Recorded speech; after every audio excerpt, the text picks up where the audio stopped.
Hello again, everyone. Mijito here. It has been a while. Hold on a second. Let me lower that a bit. It has been a while since I made a video. I've been really busy lately on TF2, helping out. Started a new TF2 community with a few friends from my quote-unquote clan. I don't really consider ourselves a clan. We're just a group of people who like to kick ass and chew bubblegum. Anyways, I found the time to finish this map with a bunch of help from two of my buddies, one from the TF2 community, one from the Minecraft. Thank you, Sig. Thank you, Binba. And as you can see, Minecraft Gold Rush or Block Rush is finished. We went and redesigned this area. I think I showed you in the last video what the old one looked like, and we're halfway through building it. I can probably remove this now. We have the loadout system done with the Pez dispenser, which I have some minecarts somewhere I can demonstrate with it, I think. No, let me put some. Alright, the way the system works is that we put a minecart there. We put our items inside, which I have in here, chest full of the items for each class. And you push them right on up, and they get loaded into the Pez system. I think we can fit quite a bit. Yeah, we can fit a good, about a little bit over the 10 for each class. And the way it works is, well, I'm just going to put a button out here so I can just demonstrate it easier. Where can I put a button here though? Oh, perfect. Get rid of that. And basically, when someone goes inside and spawns or whatever, they want to pick a loadout, they come here. So you press the button and drop down to receive your loadout. So you'd press the button, and what would happen is, if there's a container there, it's probably empty because someone already died. Press a button, pushes out the old one, and brings in a new one right there. And they cycle around, so if there's staff members around, they can keep loading them up while the players keep playing, but I doubt that's going to happen. So, just in case, we put the system there. I have it all nice and organized with signs and all this stuff. I had to brew a lot of things. I kept myself busy and entertained with some music disc. We finished the entire track. I was able to finish the gates so they run on a timer. The way it works, well, not really a timer, but I'll explain this monster in a minute. This is basically the respawn for the red base. Of course, it's not going to be really small because it's out in the open. Over here, it works really good because it's hiding behind this big building. But it looks like a big domo face with antlers or some crazy horns or some shit. But in here, over here you can see there's pressure plates on the ground. The way that works is when I think this is red team. Yeah, when the red team spawns, when they walk out the base, it's gonna trigger this. And this activates a flip-flop, and it'll open up these gates for them, which then goes through here and runs through a series of repeaters. I think I have 75 here, all on full delay, and that equals out to a good, just exactly 30 seconds, give or take a little bit because of things like lag. And then it opens up the gates over at the blue base. Yeah, this is very well thought out. So with that, it's just kind of like setup time in actual payload maps. I showed you before the checkpoint system. I've revamped it a bit since then. I fixed it up a bit in the wiring. So when you push the payload or the cart through, it'll activate this piston and a couple note blocks to give a little activation ding sound so the other team's aware. And it'll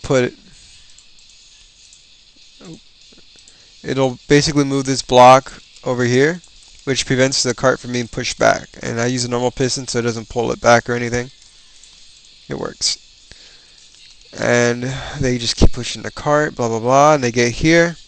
And upon getting here, I didn't want to use any TNT, so I just have more note blocks, which are down here, that activate. And just now, I finished the timer system. Yes, I added in a timer system, so there's a time limit, and I even took it a step further. And when you hit the checkpoint, it gives you an extension time. And I did it using dispensers actually. The way that works is same thing over here. When the flip-flop gets activated, it'll send a signal down here.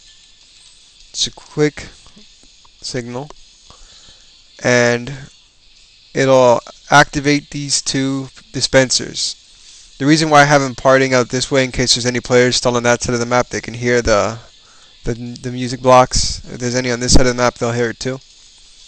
And as a way, as you guys know, that once this gets triggered, it'll put an item there, and it'll stay there for 5 minutes before it despawns.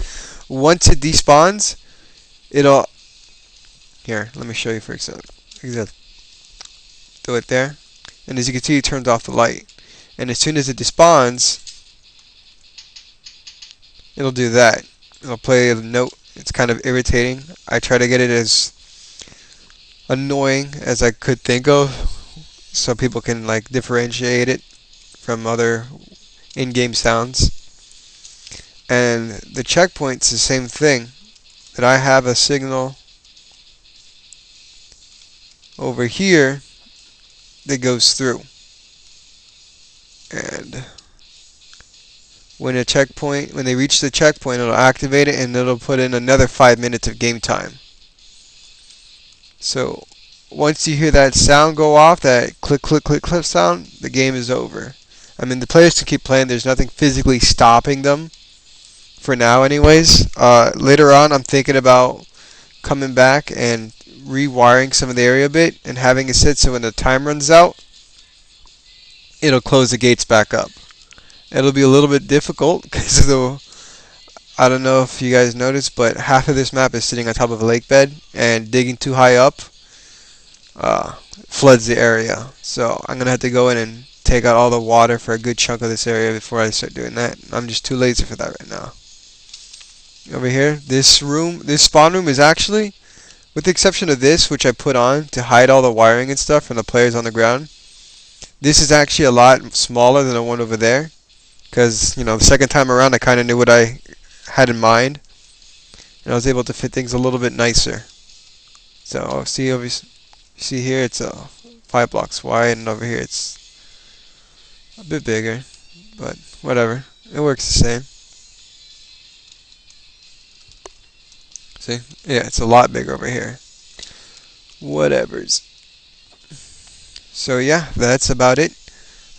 We just need to implement the war plugin now, and once we put that in, we can have players gaming and whatnot.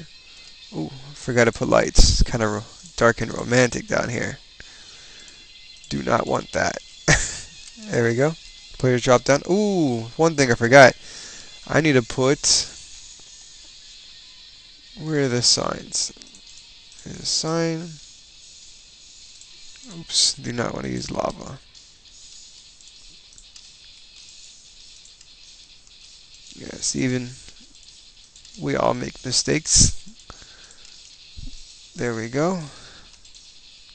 Because with the war plugin, it turns a creative mode area that's labeled in the war zone as survival mode. And it can restrict things the players can do, like being able to build blocks, and when they die, if they drop items and all this stuff. Really useful. And it'll basically make this game. Without it, this would not be possible.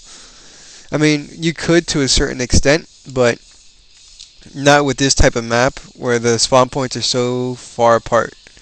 If I had something that like 2 Fort, I could probably have like a big spawn room above for the general players that can be like the warp code, and where they spawn to when they die, and then they walk to their respective bases and drop down using a general system like this where they come up and they drop down, just in bigger scale.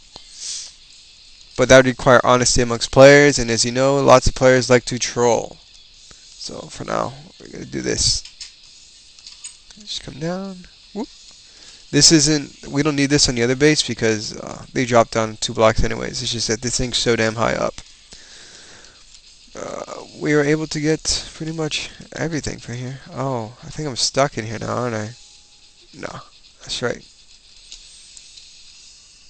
blocked it off. We had players jump around to see if they can find a way out. They couldn't, for the most part. I think it's as close to scale of the actual map as I can get it using voxels. Again, big thanks to Binba and Slaver for helping me craft Block Rush, or whatever you want to call it. Alright, see you guys.